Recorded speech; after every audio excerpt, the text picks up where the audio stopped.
Hey, and welcome to Tax Talk with the Tax Queen. My name is Heather Ryan. I am also known as the Tax Queen. I am an enrolled agent, and that means I'm licensed to practice taxes in all 50 states. Today, we're going to talk about 5 tax deductions that could get you in trouble. So normally I like to be positive, right? I like to look on the positive side of things, but I like to also point out where you might run into write-off mistakes. And so taking deductions where you shouldn't, or that really could raise red flags, because I'm all for keeping you, off the radar. So let's just dive into it. 5 tax deductions that could get you in trouble. Number 1 is mileage. And it is a big no-no to take all the mileage that you drive when you live full-time in an RV. Remember, RVing is your lifestyle. That's your choice. So please don't take all of the mileage as a business deduction. If you're really curious about what you can take, please do your research. I have a whole separate video on mileage and tax deductions for RVers. So please do your research, but don't take high mileage. It is a red flag. Number 2 is personal grooming. So don't take manicures. Don't take the cost of your makeup. Don't take the cost of haircuts for the family. That doesn't count. Even if you're a YouTuber, right? And you're on video all the time, you need a haircut, right? You're going to get that regardless whether you are YouTube or not. The one exception is if you do a photo shoot or something specific, and you're getting your hair and makeup done specific for that, shoot, then maybe, it might be allowed, but I would just be really cautious. Don't go spending hundreds or thousands of dollars on grooming and all of that stuff and take it as a business expense. It's just not applicable.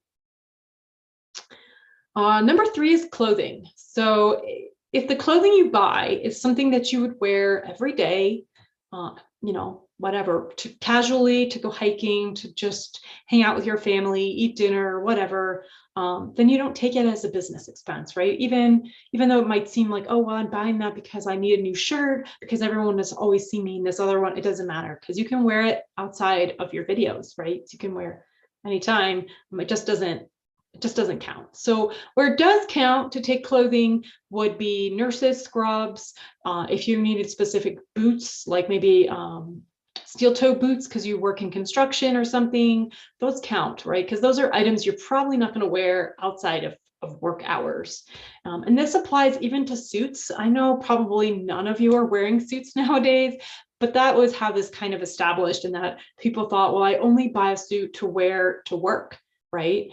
But you could wear that suit to a wedding, or to a funeral, or to some other event. So it just doesn't count, right? The other exception is if you buy clothing with your company logo, so a t-shirt or a polo or something, and you get an embroidered or screen printed or whatever, that counts as a business expense. Yay! So maybe buy a t-shirt with your company logo on it and you can wear it in your videos. I know, I'm just kidding. Just want to warn you, clothing is not tax deductible. The fourth one is crowdfunding. So crowdfunding has become really popular. People have accidents, or people just down on their luck or whatever. And then sometimes they're your friends or your family and you want to donate and help out. And that is great. And I fully support if that's what you want to do. But unfortunately, it's not tax deductible. Okay. And this includes like Kickstarter campaigns, Indiegogo, any of that. These they're not tax deductible.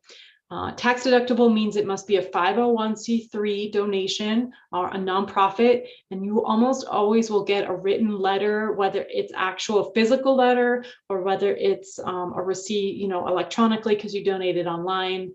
You will get a letter and it will show you that 501c3 status along with their tax ID number, and that's how you know that you can deduct it. Otherwise, crowdfunding is not tax deductible. And that kind of leads us to our last one, which is volunteering. Sort of also similar to charity, right? You're donating your time. And donating your time, unfortunately, doesn't count as a tax deduction. Okay, so even if you might charge an hourly rate for your services and you say, I'm going to donate those services to this event, that's really awesome. And I applaud you for that, but it doesn't make it tax deductible. Let's put a positive spin on volunteering. So if you're driving to said volunteering event, you actually get to take your volunteering mileage. So it's 14 cents per mile that the IRS allows. That hasn't changed very recently. So if you're driving 50 miles or whatever, 100 miles round trip sometimes, even Habitat for Humanity, if you're driving to a site, maybe if it's for a week, it adds up. So I would definitely track your mileage if you're going to be volunteering your time, but your average like hourly rate would not count. It's just the mileage to get there. Otherwise, just know that you are doing something good for the community, and I applaud you. So let's just review again quickly. The 5 tax deductions that can get you in trouble and you should be cautious is number 1 is mileage. Number 2 is personal grooming. Number 3 is taking clothing as a tax deduction.